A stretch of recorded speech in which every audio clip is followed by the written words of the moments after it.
আবার সুস্থতার নিয়ামত আপনি দিতে পারেন হে আল্লাহ। হে আল্লাহ, আমার বন্ধুকে আপনি সুস্থতার নিয়ামত দান করেন আল্লাহ।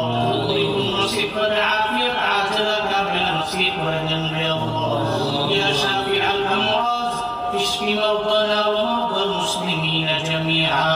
يا شافي الأمراض اشفي مرضانا